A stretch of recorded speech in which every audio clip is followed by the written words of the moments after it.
بسم اللہ الرحمن الرحیم۔ السلام علیکم۔ پانی کا بیان آج ہم پڑھیں گے۔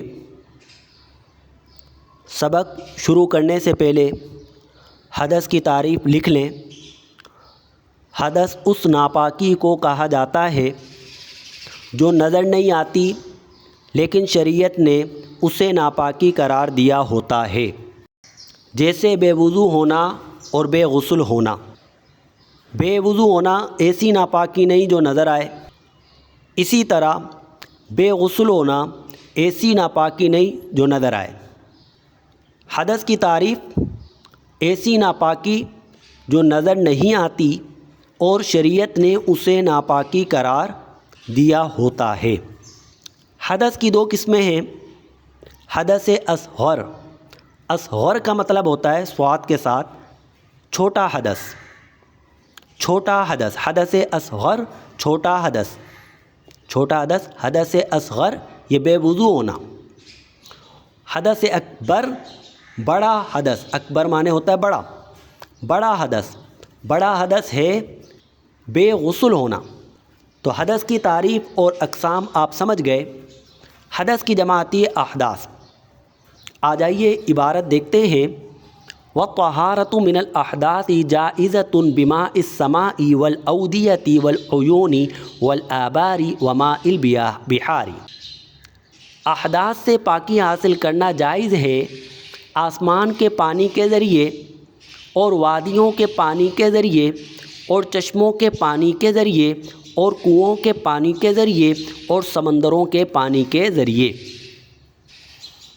یعنی پانی کسی بھی ذرائع سے حاصل ہوا ہو وہ پاک ہے اور پاک کرنے والا ہے، یعنی اس سے پاکی حاصل کی جا سکتی ہے۔ اودیتن جو لفظ آیا یہ وادی کی جمع ہے۔ وادی کہتے ہیں دو پہاڑوں کے درمیان جو جگہ ہے اسے وادی کہا جاتا ہے۔ دو پہاڑوں کے درمیان جگہ کو وادی کہا جاتا ہے۔ عیون عین کی جمع ہے۔ عین کا مطلب ہوتا ہے چشمہ۔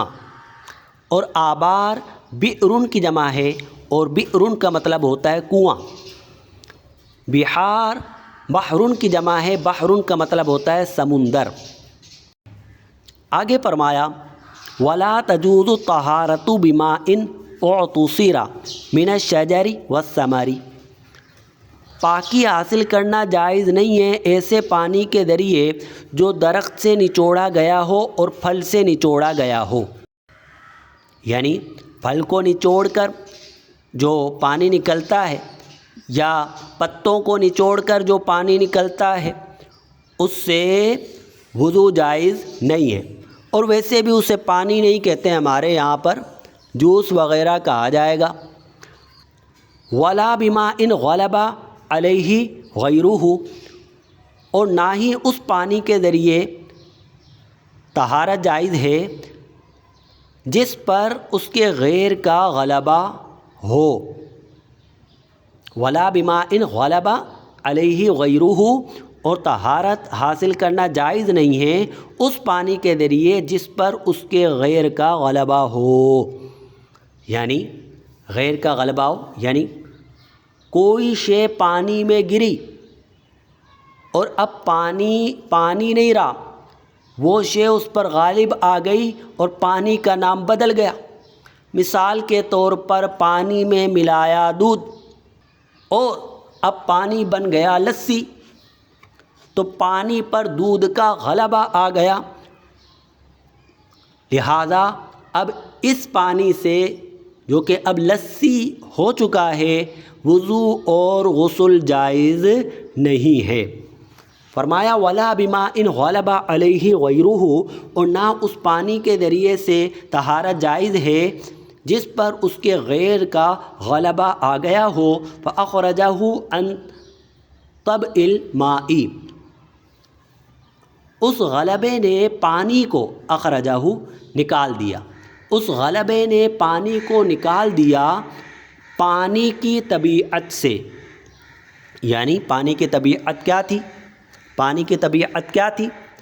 پانی میں ہوتا ہے رقت اور سیلان، کوئی شے گری اور اس شے نے پانی کی رقت اور سیلان کو ختم کر دیا۔ رقت مطلب ہوتا ہے پتلا پن اور سیلان کا مطلب ہوتا ہے بہاؤ۔ پانی میں پتلا پن اور بہاؤ ہوتا ہے، لیکن اگر اس میں مثال کے طور پر ستو ڈالا گیا تو بتائیے پانی کا پتلا پن ختم ہو گیا اور پانی کا بہاؤ ختم ہو گیا۔ تو بہرحال پانی پر کسی شے کا غلبہ آ جائے اور وہ پانی کو اس کی طبیعت سے نکال دے، یعنی اس کی رقت اور سیلان کو ختم کر دے، یا یہ کہ پانی پانی نہ رہے، وہ کچھ اور ہو جائے، جیسا کہ ہم نے بتا دیا آپ کو۔ مثال دے رہے ہیں کل اشرباتی، جیسا کہ شربت، والخلی اور سرکہ، والمرکی اور سالن، وماء الباقلہ اور لوبیے کا پانی، وماء الوردی اور گلاب کا عرق، وماء الزردجی اور گاجر کا پانی۔ تو ان تمام سے وضو کرنا جائز نہیں ہے۔ دوبارہ سمجھ لیں، کسی بھی شے کو نچوڑ کر جو جوس کہہ لیں یا پانی کہہ لیں نکل رہا ہے، جیسے سیب کو آپ نے اس کا جوس بنایا تو اس سے وضو اور غسل جائز نہیں ہوگا، یہ تو ہم سب سمجھتے ہیں۔ لیکن ایک اور بات کہ پانی میں کوئی شے ملی ہے اور وہ شے پانی پر غالب آ گئی کہ اب پانی پانی نہیں رہا بلکہ پانی کو کچھ اور کہا جاتا ہے، تو اس سے بھی اب وضو اور غسل جائز نہیں ہوگا۔ پانی میں کوئی شے گری اور اس شے نے پانی کے اوصاف میں سے ایک وصف کو بدل دیا۔ پانی کے وصف کیا ہیں؟ رنگ ہے، بو ہے اور ذائقہ ہے۔ پانی کا رنگ بھی ہوتا ہے، بو بھی ہوتی ہے، ذائقہ بھی ہوتا ہے۔ کوئی شے پانی میں گری اور اس شے نے پانی کے اوصاف میں سے ایک وصف کو بدل دیا۔ کوئی پاک شے گری، مثال کے طور پر صابن گرا بالٹی میں، آپ نے نکال دیا اور صابن نے یا زعفران نے یا بیری کے پتوں نے پانی کے اوصاف میں سے ایک وصف کو بدل دیا، ایک وصف کو بدل دیا، رنگ کو بدلا یا ذائقے کو بدلا یا بو کو بدلا، ایک وصف کو بدلا، تو ایسی صورت میں اس سے وضو اور غسل کرنا جائز ہوگا۔ کہہ رہے وَتَجُوزُ طَہَارَةُ بِمَاءٍ خَالَطَهُ شَيْءٌ طَاہِرٌ، اور جائز ہے پاکی حاصل کرنا ایسے پانی کے ذریعے اس میں کوئی پاک چیز مل گئی ہو، فَغَيَّرَ أَحَدَ أَوْصَافِهِ، اس پاک چیز نے پانی کے اوصاف میں سے ایک وصف کو تبدیل کر دیا، تو ایسے پانی سے بھی وضو کرنا جائز ہے۔ جائز ہے پاکی حاصل کرنا ایسے پانی کے ذریعے جس میں کوئی پاک شے مل گئی اور اس پاک شے نے پانی کے اوصاف میں سے ایک وصف کو بدل دیا، کماء المد، جیسا کہ سیلاب کا پانی، والماء الذی یختلط بہ الاشنان والصابون والزعفران، اور وہ پانی جس میں اشنان ایک جڑی بوٹی ہے، جس میں اشنان مل گیا ہو اور صابن مل گیا ہو اور زعفران مل گیا ہو۔ ایک اور مسئلہ سمجھ لیں، ٹھہرا ہوا پانی، اس میں ناپاکی گر گئی، ناپاکی تھوڑی ہو یا زیادہ ہو، ناپاکی کا اثر اس میں ظاہر ہو یا نہ ہو، پورا کا پورا پانی ناپاک ہو جائے گا۔ مثال کے طور پر بڑے برتن میں پانی رکھا ہوا ہے، پیشاب کی صرف ایک بوند اس میں گئی، تو ظاہر سی بات ہے ایک بوند کی وجہ سے اس کا رنگ نہیں بدلے گا، ذائقہ نہیں بدلے گا، اس میں پیشاب کی بو بھی نہیں آئے گی۔ لیکن یہی بتا رہے ہیں کہ ناپاکی اگر پانی میں گر جائے، ٹھہرے ہوئے پانی میں ناپاکی گر جائے، وہ ناپاکی تھوڑی ہو یا زیادہ ہو، اس سے پورا پانی ناپاک ہو جایا کرتا ہے۔ ناپاک ہو جاتا ہے۔ فرمایا وَكُلُّ مَاءٍ دَائِمٍ، ہر رکا ہوا پانی، اِذَا وَقَعَتْ فِيهِ نَجَاسَةٌ، جب اس میں نجاست واقع ہو، لَمْ يَجُزِ الْوُضُوءُ بِهِ قَلِيلًا كَانَ أَوْ كَثِيرًا، اس سے وضو کرنا جائز نہیں ہے، وہ پانی تھوڑا ہو یا زیادہ ہو۔ وَكُلُّ مَاءٍ دَائِمٍ اذا وقعت فيه نجاست لم يجوز الوضوء به قلیلا کان او کثیرا، ہر رکا ہوا پانی جب اس میں نجاست واقع ہو جائے، گر جائے، اس سے وضو کرنا جائز نہیں ہوگا، وہ پانی تھوڑا ہو یا زیادہ ہو۔ لأن النبی صلی اللہ علیہ وسلم امر بحفظ الماء من النجاست، کیونکہ نبی پاک صلی اللہ علیہ وآلہ وسلم نے نجاست سے پانی کی حفاظت کا حکم دیا ہے۔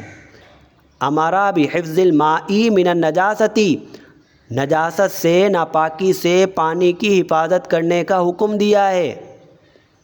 فقال، نبی پاک نے فرمایا لا یبولن احدکم فی الماء الدائم، تم میں سے کوئی شخص لا یبولن پیشاب نہ کرے، تم میں سے کوئی شخص پیشاب نہ کرے فی الماء الدائم، رکے ہوئے پانی سے، ولا یغتسلن فیہ من الجنابۃ، اور نہ ہی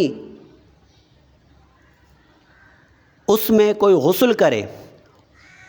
وقال علیہ السلام، نبی علیہ السلام نے فرمایا اذا استيقظ احدکم من منامہ، جب تم میں سے کوئی نیند سے جاگے، نیند سے بیدار ہو، اذا استيقظ جاگنا، منام کہتے ہیں نیند کو، جب تم میں سے کوئی نیند سے بیدار ہو، فلا یغمسن احد یدہ، فلا یغمسن یدہ فی الاناء حتی یغسلھا ثلاثا، اپنے ہاتھ کو برتن میں نہ ڈالے یہاں تک کہ وہ اسے 3 مرتبہ دھو لے۔ فإنہ لا یدری این باتت یدہ، پس بے شک وہ نہیں جانتا کہ اس کے ہاتھ نے کہاں رات گزاری ہے۔ دوبارہ حدیث سن لیجئے۔